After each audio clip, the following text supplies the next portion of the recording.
this is what we've been brainwashed to believe, is that we are thought and not energy. And that's why everything right now feels so incredibly awkward. We've been taught to fear the truth, not because we don't want the truth, but because we've been taught that the truth is going to tear families apart. It's going to make everything harder. You're going to lose money. You're going to lose respect. You're going to lose. Why do you think that is? Humans are not designed to do what other people want them to do. Just feel that for a minute. Humans are not designed to do what other people want them to do.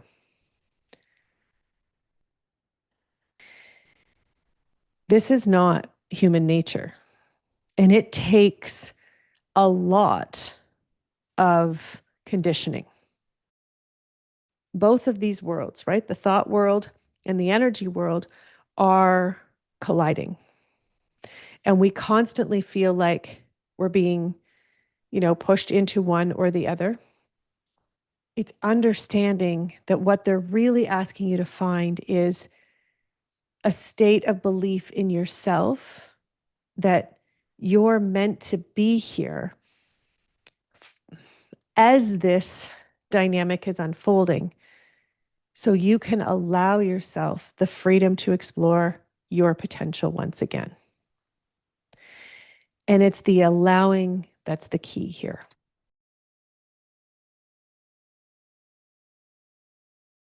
Welcome back to the Authentic Human Podcast. I'm Michelle Vickers, and today is part 56 of the story of creation. Let's see which of the universal beings are going to share with us today, share about our origins and the history, right? That's what we're doing with this. The story of creation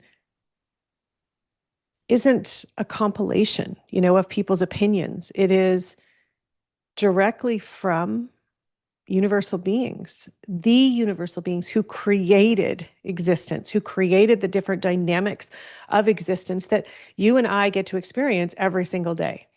And the crazy part, and the thing that I've learned the most over the past 20 plus years of doing this work, is most of this information has been hidden from us. And yet it's vital to our success, but also the information they can't take it away. They can just create this illusion and this vision that, we don't believe we have access to it, right? And so I'm living, I think most of us right now are feeling like we're living in between two worlds almost, right? Where you have, more than ever before, you have this awareness of how humans are meant to be, how we're meant to exist, while also having this awareness of, but I still need to exist in this physical world. How do I do that? And so we've actually got Angelics from the first stream who are, they're Angelics who, created matter and existence. And then we have the second stream who created experience. But inside of the first stream, there was a group of angelics who they were tasked with creating opportunities for manipulation, if you will. And so here's the thing. It's always interesting, right? I don't know what I'm going to say. I don't know what they want me to say, what information is going to come through today, but I do know that it's going to be uncomfortable. Why do I know that? Because I've been uncomfortable for the past couple of days. And so that means, and so here's the thing, my discomfort is not based on what they're going to share. It's based on the feedback that I get when I share what the universal beings share with me, right? That's just a human response. And so I want you to know that you're normal. If you're, receiving wisdom, receiving information because you're meant to, that's exactly how you were created, right? Is to receive awareness and receive wisdom.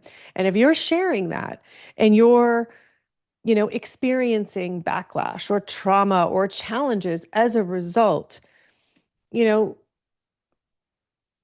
I just want you to know you're not alone. Okay. Gosh, I've been doing this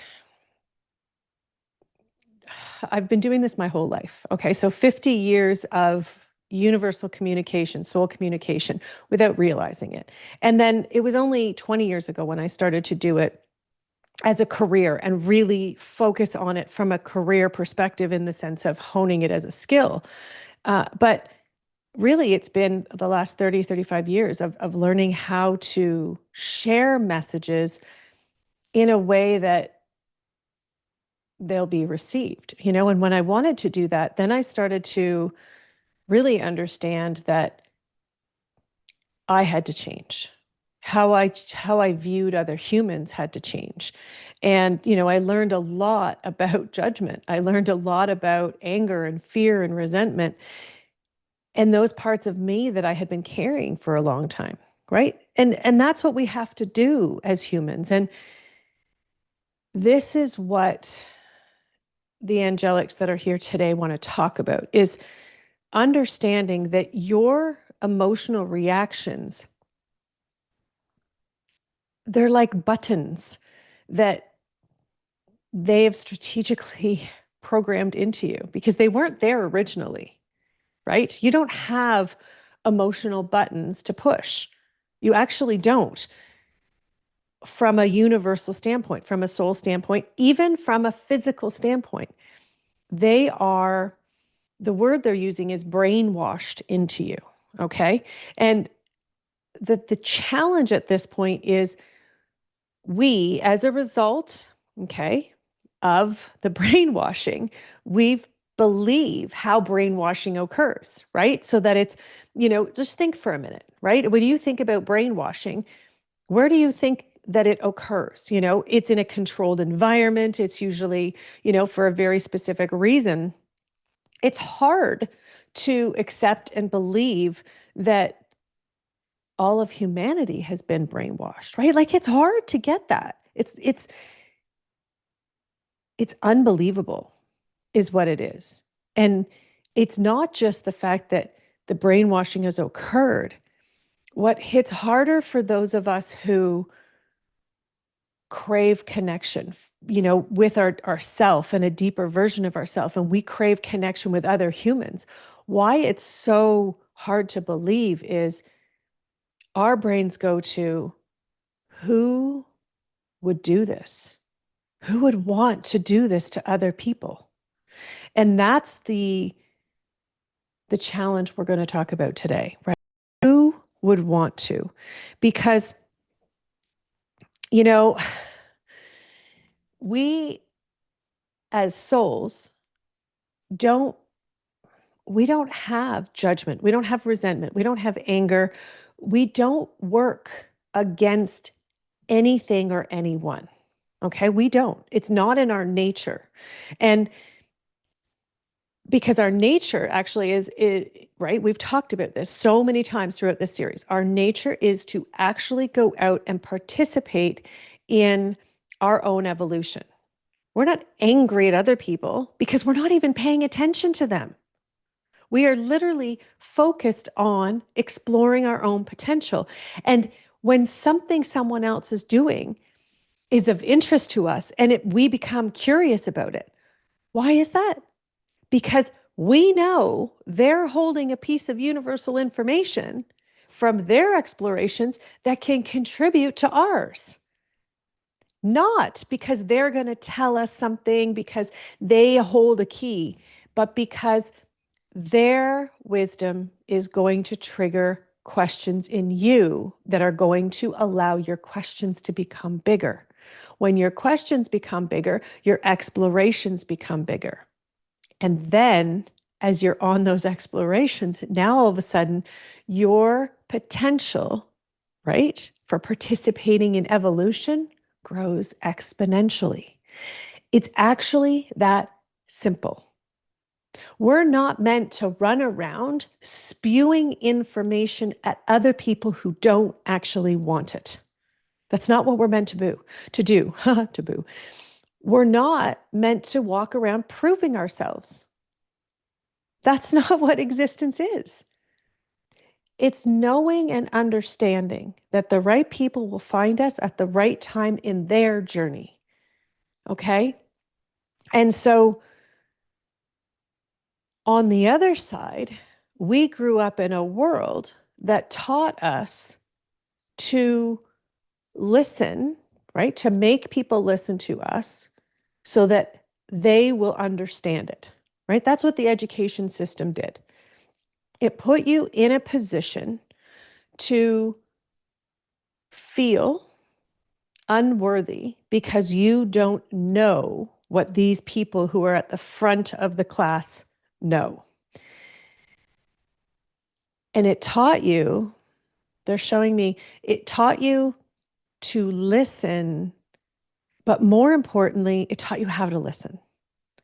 And that's where that conditioning comes from, right? So the conditioning that has changed the way your brain was designed to think, because your brain is not designed to follow emotional reactions. Your brain is strategically designed to allow you to, the way they're used, the exact words are to comprehend energetic interactions through the physical field of frequency and vibration. That's it. That's all your brain is designed to do. Okay? So, if you're like me and you read, like I can read a whole book and I can get to the end and be like, that was a great book. Do I remember the details? Nope. No, I don't. Do I remember them? No, because I don't need to, because that was not the point of reading it. The point of reading the book was to have the energetic experience that the book was creating for me. It's not about the details, because we are energy. We are not thought. We're energy. And this is what this is what we've been brainwashed to believe, right? Is that we are thought and not energy. And that's why everything right now feels so incredibly awkward, right? If you're going between energy and thought on everything, okay, this is what's happening, right? So we've got these two worlds are colliding, okay? And every aspect of existence within those two worlds are challenging each other. But here's the difference, okay? The mind and the thought processes challenge in a way that wants to argue and fight and prove. Energy challenges us in a way that says, are you ready to feel the truth? Because the truth is right there. It doesn't need proof. It doesn't need vindication. It just is. And the challenge that comes from that is, are we actually willing to participate in the simplicity of truth and allow everything else to fall into place as a result? And humans aren't really comfortable doing that at all. In fact, we've been taught to fear the truth, not because we don't want the truth, but because we've been taught that the truth is going to tear families apart. It's going to make everything harder. You're going to lose money. You're going to lose respect. You're going to lose. Why do you think that is? Again, because if you were able to do the one thing that you do best in the world, is feel energy. If you were able to do that, you wouldn't second guess yourself. And you wouldn't need to prove yourself. You'd also never be in competition with anyone else, because you wouldn't want what they have, because you understand that you're constantly focusing on you and what you want, and you're just making that happen. But this world has trained us to believe that we need to be in constant competition with others, with ourselves, with the last version of ourselves. And the reality is, it's that competition cycle that's burning you out.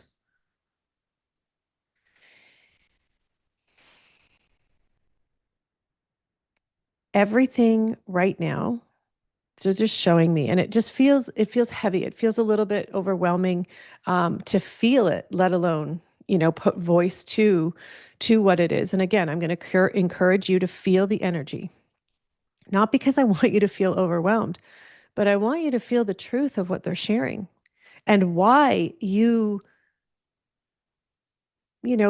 feel overwhelmed. It's not all the time, right? It's in waves, because we can't walk around feeling the depths of overwhelm all the time. We can't. We are not built that way. And yet we've been trained to participate that way. And that's why humanity itself is restless, right? That's why you're restless. That's why you wake up in the middle of the night and you're worrying about all of the things. Some of them you can change, some of them you can't change. But you've been taught to worry and to fear. Just feel that for a minute. You've been taught to worry and fear. And why would anyone want to do that? Because it's an exploration in independence, is what they're saying. So there was these beings that came from other universes here, and they chose to participate in existence. Now this is back in the primal aspect of existence, right? We're in their fifth iteration of human existence. And during each of those versions of humanity, okay, we were like, the first ones were we were less dense. And what I mean by that is we didn't have to walk on the ground. We weren't even really as heavy, as densely physical, right? Like we didn't walk at all. I don't want to say, it was almost like the second and third versions where we would sort of glide close to the ground, right? The first one, it was more of the way they're showing me, it's almost like a projection, right? Like you could project yourself into certain situations and circumstances so you could have a physical existence and a physical experience. And what they're showing me is, but it wasn't enough. It wasn't enough for those who really wanted to come and have a full physical, like immerse themselves in physical connection. Okay. And so when you feel into the way they're saying physical connection there, it's understanding that your relationship with your physical self is actually just as deep of a connection as your relationship with your soul and with other humans, other souls, right? And that's also really important to, like, they want me to highlight that here, is this is where a lot of people right now, we're walking around and we're forgetting that your interactions with other people are becoming heightened. So the connection is deeper. But what's really interesting, and the way they're showing me, is we're forgetting that our relationships with other people are actually our souls interacting and interconnecting.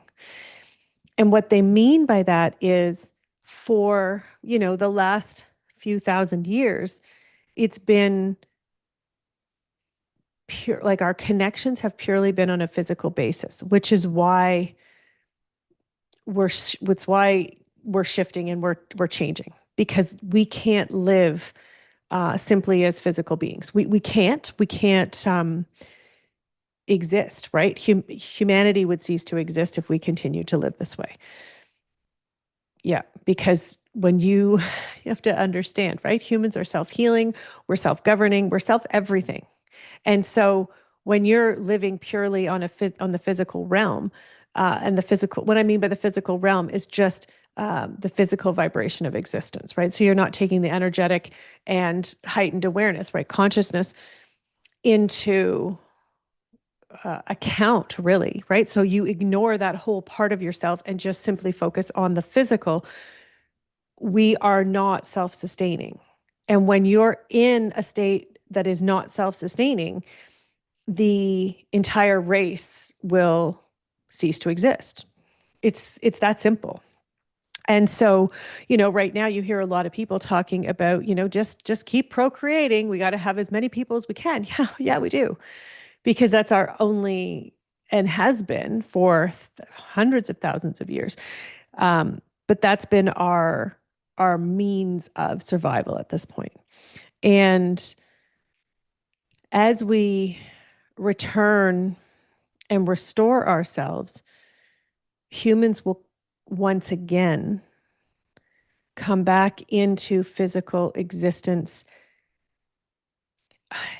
We become more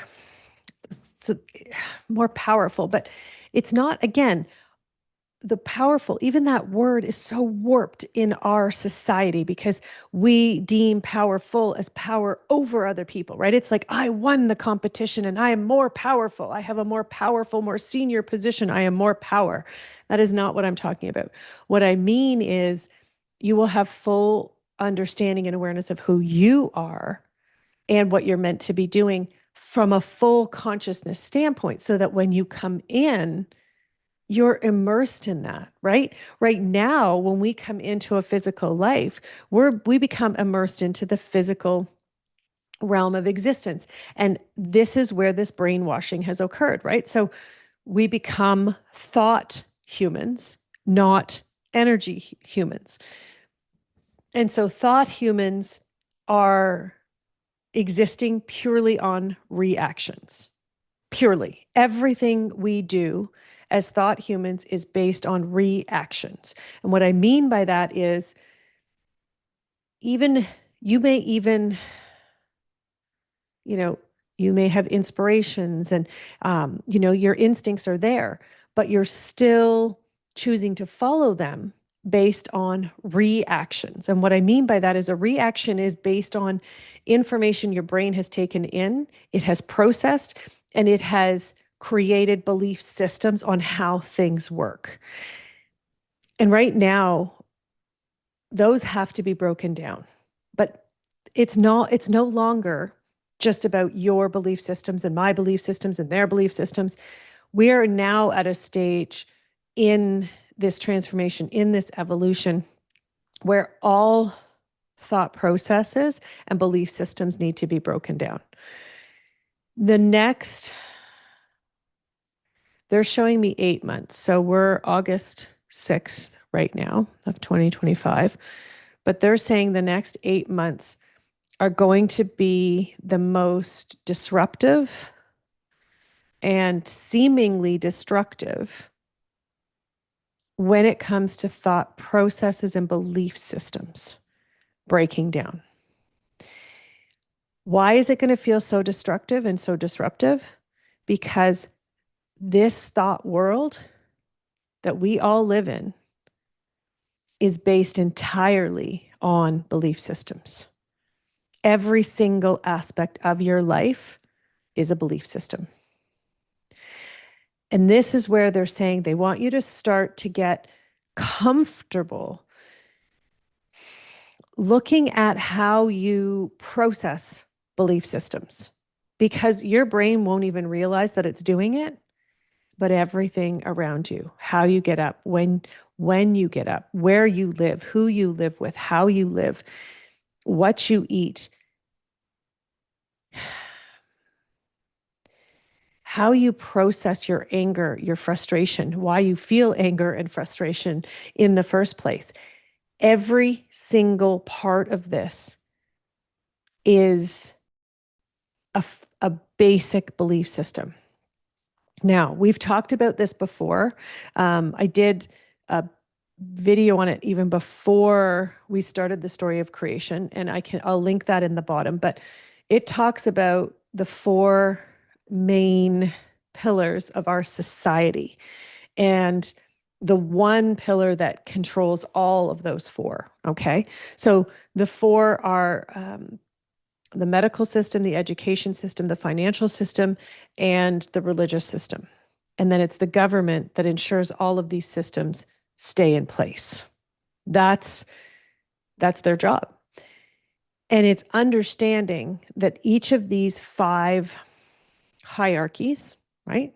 Because we don't have hierarchies in a conscious existence, but we do in a thought existence. Why? Because you need them. Because you need to train the people how to think. Why would you do that? Because you want them to do exactly what you want them to do.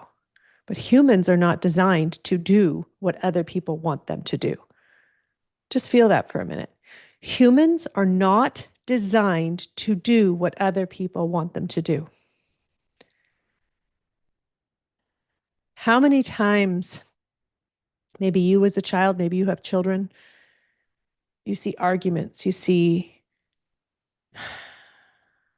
dynamics in relationships change because one person wants the other person to do something and they want it done their way. This is not human nature. And it takes a lot of conditioning. It usually starts in the form of embarrassment and fear and discomfort in the parents, the family members, the teachers, the adults in that situation. And I'm using this word very adults. I'm using it very loosely. And why I'm saying that is because what they're showing me in this moment is the depth of despair that's actually going on inside of the child being brainwashed, right? So you went through this in your childhood, and we don't do it to our children purposely. It's a part of the conditioning, right? It's a part of the brainwashing that's been going on for tens of thousands of years. Okay. So it's not like you woke up and said, I'm going to, train my children to do this. It's not like your parents did. It's not like, their parents did. It's understanding that we are so many layers thick at this point that the way they're showing me is it doesn't really matter when it started and how it started and why it started. What matters is, what are we going to do about it now? That's the only thing that matters. Okay. So if you're still feeling frustrated that someone did something to you, I'm going to encourage you to just look at that frustration and that anger, because that's not helpful to your transformation. Look at where you're getting annoyed with other people. Look at where you're frustrated. Look at where you're comparing yourself, because you're putting yourself in a competition with others. What do you not have that you think you should? What do you not have that you want because someone else has it, or because you've seen it and think that it'll make your life better? It's not that you're not worthy of that item. It's understanding that you don't believe you can have it, which is why you can't have that experience or item or person or connection. This is the difference between the thought existence and energy existence. A thought in existence has such strong beliefs that you've fallen into that allows others to control society as a whole. Because here's the thing, energetically, you always know who you are, what you're capable of. And if you want to have an experience, you just create it, then you have it, and you're like, oh, that's great. And then you go on and you create something else. There is no I need for something, I want for something, because you understand the power of your existence. And that's what I mean by power. It's not power over anyone else.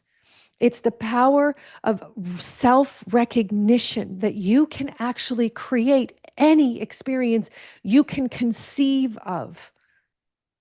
You have to work for it.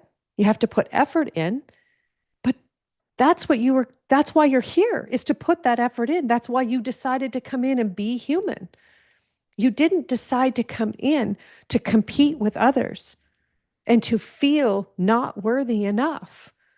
You came in to say, okay, what do I want to experience? Let's go do it. Let's go make it happen. And the reason that life is getting even more uncomfortable, if you will, as we're getting closer, right? So now both of these worlds, right? The thought world and the energy world are colliding. And we constantly feel like we're being, pushed into one or the other, right? We have to walk away from one to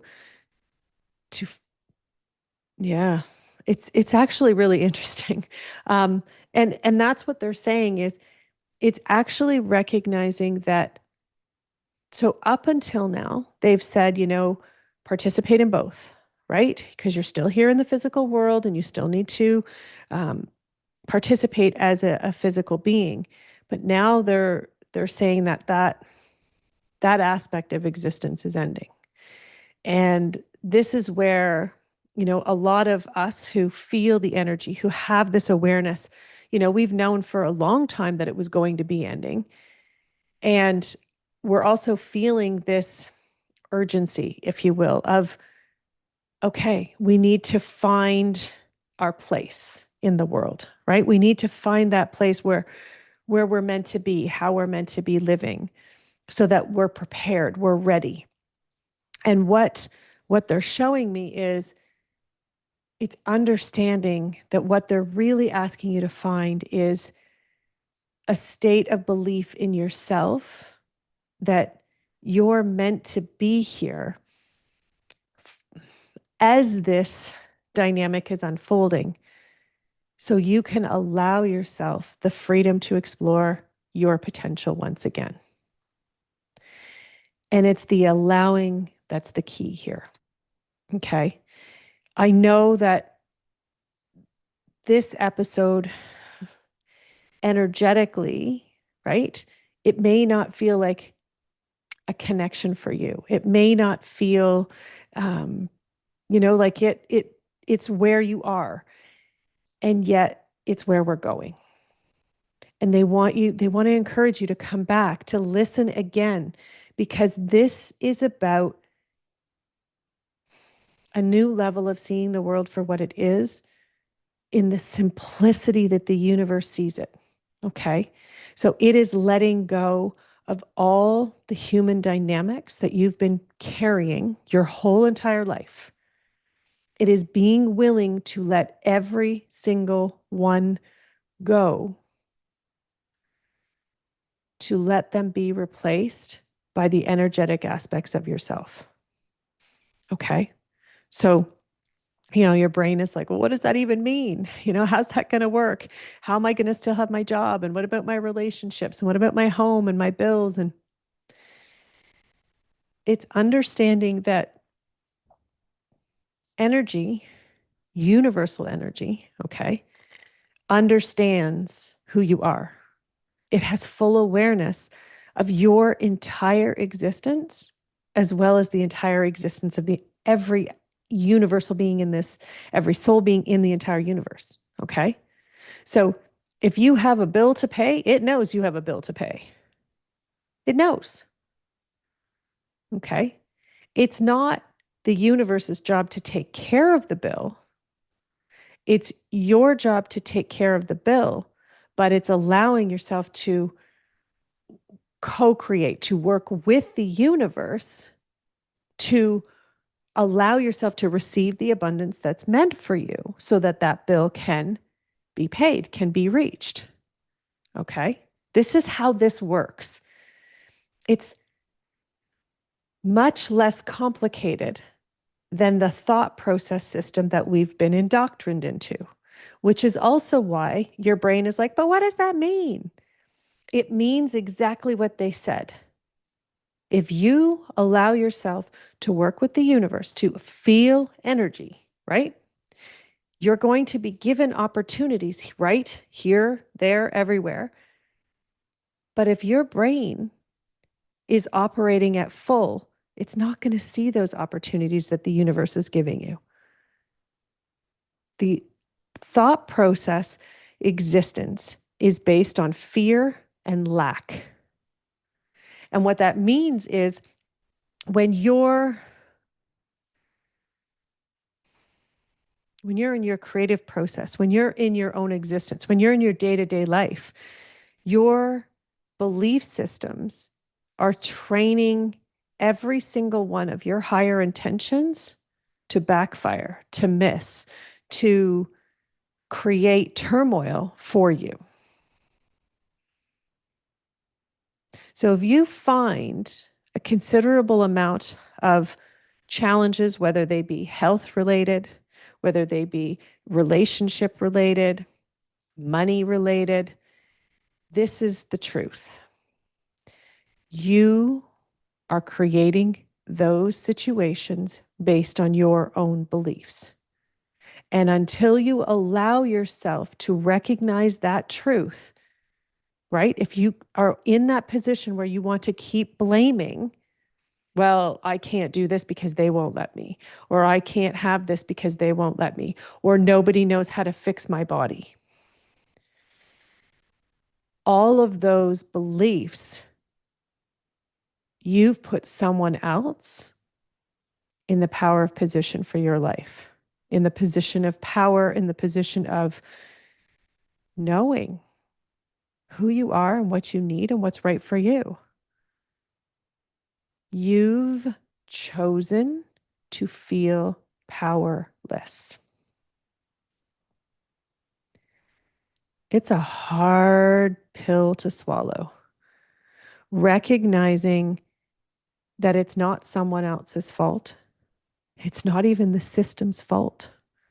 The system is doing exactly what it was created to do, to ensure you never believe you can, that you're capable, and that you don't know who you are. It's doing it perfectly. You are playing right into it. This is the brainwashing. So we're going to talk about how to get out of it even more in part 57. So I hope you'll tune in. But in the meantime, I'm going to ask you, if you enjoyed this, please give it a like. If you want more, subscribe. If it changed the way you see yourself, or it's even ignited a little bit more awareness, comment. Because it's your comments, it's your shares, it's your likes that help this information reach more people, that help this movement of awareness from universal perspective, right? From the way that we were created, you as a soul. It helps it get out there. It helps it become more mainstream. And the more we make this choice, the easier it's going to be, the faster we're going to choose to get there. I thank you so much for tuning in, and I'll see you next time. Bye for now. You know, there's some power to be had, I guess, of saying things like it's already existing rather than making a list of in the future, I want to. So is that kind of how we should be wording this list as it already exists? Or what do you suggest? Well, I think, okay, so the way they were sharing it, so sacred prayer is one way, but the way the bucket list, what they wanted you to do, and the reason they were doing it that way was they wanted you to start thinking about the things that you want, but you haven't done because of you've decided there's one reason or another that you can't do it, right? So they wanted you to put all the things down on that bucket list that you